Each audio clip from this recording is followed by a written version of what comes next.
दोस्तों बहुत बहुत स्वागत करता हूँ आप सभी का। आज पूरा देश संविधान दिवस धूमधाम से मना रहा है। लेकिन कुछ ऐसे लोग भी हैं जो इस समय अपना एजेंडा और नैरेटिव चला रहे हैं। जो लोग ये कहते हैं कि बाबा साहेब ने संविधान नहीं लिखा, जो लोग संविधान से नफरत करते हैं, उन्हें आज ये तस्वीर तो ज़रूर देखनी चाहिए। दोस्तों ये तस्वीर अभी अभी सुप्रीम कोर्ट से निकलकर सामने आ रही है। इस तस्वीर को देखिए, ये ऐतिहासिक तस्वीर है। नए सीजेआई जस्टिस सूर्यकांत ने बाबा साहेब के सामने सिर झुकाया है। दोस्तों इससे बड़ा प्रमाण क्या किसी को कोई दे सकता है? प्रधानमंत्री, राष्ट्रपति, सीजेआई, देश के तमाम मुख्यमंत्री जो संविधान की शपथ लेते हैं, वो सब आज बाबा साहेब के सामने अपना सिर झुका रहे हैं। और जो लोग बाबा साहेब से, संविधान से नफरत करते हैं, आज वो शर्मसार हो चुके हैं। आज उनका सिर शर्म से झुक गया है। दोस्तों जैसा कि आपको मालूम है कि आज है 26 नवंबर। 26 नवंबर 1949 को हमारे देश का संविधान बनकर तैयार हो गया था। यूं तो संविधान बनने की शुरुआत आज़ादी से पहले ही हो गई थी, लेकिन संविधान लागू हुआ 26 जनवरी 1950 को। तो संविधान बनने का भी गौरवशाली इतिहास रहा है। लेकिन संविधान किसने लिखा, मूल निर्माता कौन है, इसको लेकर अक्सर विवाद होता रहता है। और इस पर विवाद कोई और नहीं करता है, वही लोग करते हैं जो संविधान से, बाबा साहेब से नफरत करते हैं। वही लोग करते हैं जो इस देश को हिंदू राष्ट्र बनाने का सपना देख रहे हैं। लेकिन उन तमाम लोगों को आज की ये ऐतिहासिक तस्वीर ज़रूर देखनी चाहिए। देश की सबसे बड़ी अदालत के सबसे बड़े जज ने आज बी आर अम्बेडकर के सामने अपना सिर झुकाया है। तो इससे उन तमाम लोगों को प्रेरणा लेनी चाहिए कि हमें संविधान का सम्मान करना ही पड़ेगा। चाहे मजबूरी में करो, चाहे खुशी से करो, लेकिन संविधान का सम्मान तो करना ही पड़ेगा। और संविधान का निर्माता, मूल निर्माता अगर कोई है तो वो बाबा साहेब हैं। अगर बाबा साहेब संविधान के मूल निर्माता नहीं होते तो सुप्रीम कोर्ट में उनकी मूर्ति नहीं लगाई गई होती। दुनिया के कई देशों में बाबा साहेब की मूर्ति, विशालकाय मूर्ति स्थापित की गई है। तो ये है संविधान निर्माता बाबा साहेब भीमराव अंबेडकर का कद। हालांकि दोस्तों अफसोस की बात तो ये है कि अभी तक मध्य प्रदेश की ग्वालियर हाई कोर्ट में बाबा साहेब की मूर्ति स्थापित नहीं हो पाई है। इसको लेकर एक लंबी लड़ाई लड़ी गई, लेकिन अभी तक बाबा साहेब की मूर्ति को ग्वालियर हाई कोर्ट में स्थापित नहीं किया जा सका। और ऐसा जानते हैं क्यों है?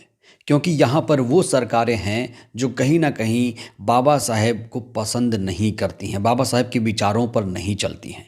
अगर डबल इंजन सरकार बाबा साहेब के विचारों पर चलती तो वो लोग बाबा साहेब की मूर्ति ज़रूर स्थापित करने की कोशिश करते। लेकिन इस पूरे मुद्दे को लेकर ना तो प्रधानमंत्री ने कोई ट्वीट किया और ना ही मध्य प्रदेश के मुख्यमंत्री ने इसको लेकर कोई मुखर आवाज़ बुलंद की, ना ही कोई ऐतिहासिक आदेश जारी किया। हैरानी की बात तो ये है कि राजस्थान हाई कोर्ट में जहां बाबा साहेब की मूर्ति स्थापित होनी चाहिए थी, वहां पर मनु की मूर्ति स्थापित है। अब इस मनु की मूर्ति को लेकर भी विवाद छिड़ गया है। इस समय पूरे देश के जो अम्बेडकरवादी हैं वो एक सुर में कह रहे हैं कि मनु की मूर्ति यहाँ से तुरंत तत्काल प्रभाव से हटाई जाए, क्योंकि ये देश संविधान से चल रहा है, किसी स्मृति विधान से नहीं चल रहा है। लिहाजा मनु की मूर्ति यहाँ से उखाड़ फेंकी जाए। किसी कोर्ट में, हाई कोर्ट में मनु की मूर्ति की क्या ज़रूरत है? अगर मूर्ति लगानी है तो बाबा साहेब भीमराव अंबेडकर की मूर्ति यहाँ पर स्थापित की जानी चाहिए।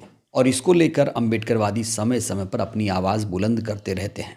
इस पूरे मुद्दे को लेकर एक बार फिर से सुप्रीम कोर्ट तक में याचिका लगाई जा चुकी है, लेकिन अभी तक इस पूरे मामले पर कोई भी संज्ञान नहीं लिया गया है। कई सारे लोगों ने इस पूरे मामले को लेकर सुप्रीम कोर्ट में गुहार लगाई कि इस मूर्ति को यहाँ से हटाया जाए, क्योंकि किसी भी हाई कोर्ट में अगर मूर्ति लगनी चाहिए तो बाबा साहेब की मूर्ति लगनी चाहिए। दोस्तों यूं तो 26 नवंबर के मौके पर प्रधानमंत्री भी संविधान दिवस मनाते हैं, लेकिन मजाल हो कि प्रधानमंत्री ने इस पूरे मामले को लेकर कोई संज्ञान लिया हो। कहने को तो ये लोग अम्बेडकरवादी बन जाते हैं समय समय पर, जब भी ऐसा मौका आता है तो अंबेडकर के सामने सिर झुकाएंगे, संविधान का पाठ पढ़ेंगे, लेकिन आचरण में उसे नहीं उतारते हैं। जब देश की सबसे बड़ी अदालत में अंबेडकर की मूर्ति लग सकती है तो क्या किसी हाई कोर्ट में अंबेडकर की मूर्ति नहीं लग सकती है? सोचिए दोस्तों, अगर ये सरकारें सही मायने में अंबेडकरवादी होती तो क्या ग्वालियर हाई कोर्ट में अंबेडकर जी की मूर्ति नहीं लग जाती? क्या जयपुर हाई कोर्ट से, राजस्थान हाई कोर्ट से मनु की मूर्ति नहीं हट जाती? तो यहाँ साफ तौर से आप इसे अंदाज़ा लगा सकते हैं कि अभी तक की जो भी सरकारें रहीं, चाहे वो केंद्र में रहीं, चाहे वो राजस्थान में आईं, उन्होंने इच्छा शक्ति नहीं दिखाई, क्योंकि इनके दिल में कहीं ना कहीं हिंदू राष्ट्र भी चलता रहता है। अभी आपने ये भी देखा कि प्रधानमंत्री के कथित छोटे भाई ने हिंदू राष्ट्र को लेकर एक यात्रा निकाली और वो यात्रा बुरी तरीके से फ्लॉप हो गई। कायदे से तो हिंदू राष्ट्र के लिए अगर कोई यात्रा निकाल रहा था तो उसके खिलाफ कार्रवाई होनी चाहिए थी, लेकिन कार्रवाई नहीं हुई, क्योंकि आज सत्ता में जो बैठे हैं वो संविधान से प्रेम नहीं करते। अगर ये लोग संविधान से मोहब्बत करते, अंबेडकर से मोहब्बत करते, तो ऐसे लोगों को तुरंत जेल में डालने का काम करते, इनके खिलाफ तुरंत से तुरंत कार्रवाई करते। लेकिन दोस्तों, ऐसी कार्रवाई देखने को अभी तक नहीं मिली है। तो यहाँ पर तमाम जो बहुजन समाज के लोग हैं, जो अंबेडकरवादी हैं, जो लोग संविधान से मोहब्बत करते हैं, जो लोग लोकतंत्र से प्यार करते हैं, उन्हें ऐसी सरकारों की चाल को समझना पड़ेगा। यहाँ हाथी के दांत दिखाने के कुछ और हैं, खाने के कुछ और हैं। अगर सही मायने में कोई सरकार अंबेडकरवादी है तो उसे पूरा संविधान हूबहू वैसे लागू कर देना चाहिए। धार्मिक स्वतंत्रता आज कहाँ है दोस्तों? देश में एक ऐसा वर्ग भी है जो कहता है कि हम हिंदू राष्ट्र बनाएंगे, उनके खिलाफ कोई भी कार्रवाई नहीं हुई है। यहाँ तक कि उसके लिए एक यात्रा, सैकड़ों किलोमीटर की यात्रा निकाल दी जाती है, उन्हें परमिशन दे दी जाती है, लेकिन सरकारें मौन बैठी रहती हैं। पुलिस प्रशासन उनकी आवाभगत में लग जाता है। ऐसा क्यों हो रहा है? क्योंकि आज जिस विचारधारा की देश में सरकार है वो अंबेडकरवादी विचारधारा नहीं है, ये मनुवाद विचारधारा पर चलने वाली सरकार है। लेकिन आज सीजेआई जस्टिस सूर्यकांत ने तमाम मनुवादियों को करारा जवाब दिया, आईना दिखाया कि देखो, हम अंबेडकर के सामने शीश झुका रहे हैं और तुम्हें भी अंबेडकर के सामने झुकना पड़ेगा। तुम भले ही ऐसे चिल्ला लो हिंदू राष्ट्र, लेकिन ये बनने वाला नहीं है। देश तो संविधान से ही चलेगा और सबको अंबेडकर के सामने सिर झुकाना ही पड़ेगा। बहरहाल दोस्तों, इस वीडियो में इतना ही। आपने आज संविधान दिवस कैसे मनाया और सीजेआई ने जिस तरीके से अंबेडकर जी को नमन किया, इन तमाम तस्वीरों को देखकर दोस्तों आपको कैसा लगा? अपनी प्रतिक्रिया ज़रूर दीजिएगा। बहुत बहुत धन्यवाद।